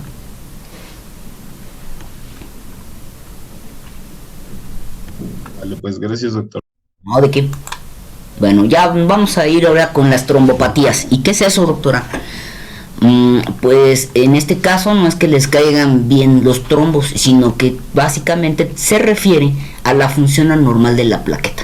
Aquí fíjense, ya hablamos incluso de la cuestión de que está baja la plaqueta, pero ahora también platicábamos que en esta situación de la primera fase de la hemostasia también implicaba la función anormal, ¿no? Entonces por ello, dentro de las trombopatías vamos a ver que puede haber en este caso situaciones en donde esta trombopatía puede ser, es que le quiero dar aquí a la, ahí está. a una situación congénita y que en este caso nos está marcando que hay una función defectuosa. Básicamente esta está dada por una situación autosómica recesiva. Y vean ahora quién les pasa, vean las razas, ¿qué tienen en característico estas razas? Veanlas, ¿qué tienen? A ver si son observadores. No me digan que las orejas paradas o que tienen la lengua de fuera, ¿no? No, no es eso. Y bueno, también le pasa al gato persa o al gato himalayo también. ¿Qué tienen, chicos, de característica? ¿Son dolicocefálicos? No, estos no son ninguno de estos. Bueno, esto a lo mejor sí he visto algunos, pero estos en realidad no son brachiocefálicos. No, dólicos. Dijo dólicos. Ah, perdón, ok, sí, pero no, es todavía más porque tiene que ver con una situación ligada al color. Al color, gracias, al color. Vean que todos tienen mantón negro, ¿ya vieron? Entonces esto tiene por ahí también una situación importante. Ahora fíjense, en este sentido esta trombopatía que es congénita y que le pasa más a estos, lo cual tampoco descarta a todos los demás, no porque sea criollo mestizo me lo vayan a discriminar, se llama la famosa enfermedad de von Willebrand. Quiere decir que estas razas pues van a tener mayor predisposición, pero esto no descarta a las otras, como les digo. Bueno, pues entonces esta famosa enfermedad de von Willebrand, que también le pasa al persa y al himalayo, resulta que se caracteriza por 3 tipos, en donde básicamente tiene que ver en el tipo 1 con la estructura adecuada de la plaqueta, pero es poca la cantidad que contiene la plaqueta del factor von Willebrand, ¿vale? La T2, que es la clasificación, es que la estructura tiene una estructura multinumérica inadecuada y aparte está en baja cantidad. Y hablo ya como en sí de la proteína. Acuérdense que este von Willebrand es un factor de la coagulación. Y en este caso en la 3 es que no hay factor. Obviamente quien le va peor y quien va a tener esto de esto se presenta incluso desde chiquitos. Cuando tienen este 3 pues es mortal porque no pueden vivir con ello, ¿vale? Entonces espero que esto no se les olvide, que es la enfermedad de von Willebrand. La otra es la situación de la normalidad en los gránulos, y esta ya la vimos. ¿Quién se acuerda cómo se llamaba? Y que también le va a pasar, obviamente, o va a tener implicaciones a nivel de los neutrófilos, que les dije que también los neutrófilos lo podían llegar a tener, y las plaquetas, y está caracterizado obviamente por una situación hereditaria de tipo recesivo, que también se va a sumar a un regulador que se llamaba el LIST famoso, y que tiene que ver también o asociada a albinismo. Ya no les puedo hacerla porque aquí está, perdón, estaba aquí anotado, ya no me digan, porque no lo quité. Obviamente estaba, les digo, asociado a la situación del albinismo, y en donde aquí a estos animales les va a tener no solamente la cuestión de tener una sensibilidad mayor en cuanto a la piel, a la luz, sino que también van a tener problemas de visión, pueden llegar a tener fotofobia, algunos incluso pueden llegar a estar ciegos, pueden tener una susceptibilidad mayor, perdón, por lo que les decía que está también en neutrófilos, a las infecciones, y también pueden llegar a tener hemorragias. ¿Por qué? Porque obviamente los gránulos son anormales, también se presenta ahí en estos, y es el famoso síndrome de Chidiac-Higashi. ¿Vale? Entonces espero que esto no se les olvide. Y la última que vamos a ver en esta categoría es la trombastenia de Glassman, que también le pasa a los humanos. Y aquí es donde yo les decía que más adelante se iban a acordar de mí, en donde teníamos que tener a la glicoproteína 2B3A. Vean que aquí está invertido, ¿no? O sea, el 2 es el del B y el 3 es el que lleva el A, que en este caso es una tipo integrina, si lo quieren ver, como veíamos para los neutrófilos. Y entonces en este sentido no se genera como tal que pues la adhesión de la plaqueta, por lo tanto desde esta fase primaria pues no puede entonces hacer la agregación plaquetaria, y por lo tanto pues no se da la posterior después la activación y obviamente todo este rollo, ¿no? Por ahí incluso en esta fotografía que la saqué de humanos mencionan otro síndrome que es el de Bernard-Schauder, que aquí la glicoproteína es la 1B, pero esta no le afecta tanto a los animales, es esta que es la glicoproteína 2B3A. Y también pues está también, si se fijan a nivel de la superficie, el factor de von Willebrand. Entonces estas son las trombastenias de forma congénita. Y hay ahora la otra gran clasificación, que aquí nos vamos obviamente a quedar, que serían las trombopatías adquiridas, y que espero no se les olviden, porque esto es lo más común que van a ver. ¿Cuándo se van a dar estas situaciones? Es decir, que se afecte la función de la plaqueta, ya sea por agregación o por adhesión. Pues los procesos inflamatorios, y eso ya vimos bastante, porque ahí están implícitas tanto las interleucinas como las citocinas. En la uremia, porque en este caso esta uremia va a generar tanto destrucción en este sentido de la plaqueta, de los eritrocitos, pero también va a actuar a este nivel. Tenemos también, por ejemplo, medicamentos. Estos los que van a generar es baja a nivel de la agregación plaquetaria. Bueno, ya ustedes bien saben que uno de ellos es, ahora sí que como primer evento sería la aspirina, en donde básicamente donde actúa a nivel de bloquear la síntesis, tanto la función como la síntesis de los tromboxanos. Ya acuérdense que es uno de ellos que se requería para esta situación de la agregación. Y en ese sentido, bueno, me regreso aquí en la uremia, perdón, porque se me está olvidando algo importante. Cuando nosotros tenemos al animal ya con uremia, no solamente vamos a tener o vamos a tener que contemplar que va a tener elevada la urea creatinina, ¿sí? Ambos es que tenemos en este caso una azotemia, así se le llama al aumento de urea y de creatinina. Le voy a poner creatinina sintetizado, que es creatinina. Sino que también estos animales que desarrollan esta azotemia y que ya entran a un síndrome urémico van a tener acidosis metabólica. Y entonces aquí, para explicarlo de mejor forma, esta situación de acidosis es la que va a afectar a nivel del plasma, a nivel de la osmolaridad del plasma, y van a generar también pues ruptura y lesión a nivel de la superficie de la plaqueta. Y también van a cruzar con hiperfosfatemia, y también en esa situación del aumento del fosfato a ese nivel van a generar todo el cuadro a nivel de entonces generar alteración en la función de la plaqueta. Ahora sí, les decía yo de los medicamentos que era la aspirina, en donde les digo baja la síntesis de los tromboxanos. Tenemos también tanto al isoflurano, la fenilbutazona, a todos estos como tal bajan la agregación plaquetaria. Entonces, el hecho de que ustedes sometan a un paciente y le digan, es que lo voy a hacer con anestesia inhalada, pues tampoco, sí es muy segura, eso es definitivo, pero tampoco hay que generar una prolongación de la cirugía, porque al final al tiempo empieza a bajar esta situación de la agregación plaquetaria. Y por último, la colestasis. Entonces fíjense, esto después lo vamos a retomar. En situaciones en donde el paciente presente esta colestasis o presente una colangiohepatitis, pues resulta que esta situación en el que el ácido biliar se empieza a acumular y entonces no se pueden excretar, y tampoco en este caso disolver las grasas. Esto va a generar también este aumento de colesterol, va a generar obviamente que evite la agregación plaquetaria, porque obviamente el plasma se va a ver modificado, y entonces esto además que cambia la carga a nivel de la superficie. Acuérdense que la carga tiene que ser negativa, y al estar ahí esta situación genera una carga positiva, que también, si se acuerdan, lo vimos cuando veíamos el famoso fenómeno de Rouleau. ¿Sí? Eso, vean cómo de alguna manera, por eso es importante que no olviden lo que ya vimos, porque se puede ir correlacionando. ¿Sale? Y bueno, ya nada más esto me pueden ustedes, lo pueden checar. Aquí les puse la anisocitosis, que ya la vimos, la agregación plaquetaria, que puede, les digo, descartando toda la cuestión de la toma de la muestra. Aquí les puse las macroplaquetas, en donde viene esta situación de que también le pueden llamar plaquetas desviadas o megatrombocitos o plaquetas grandes, digo, es en sí lo mismo.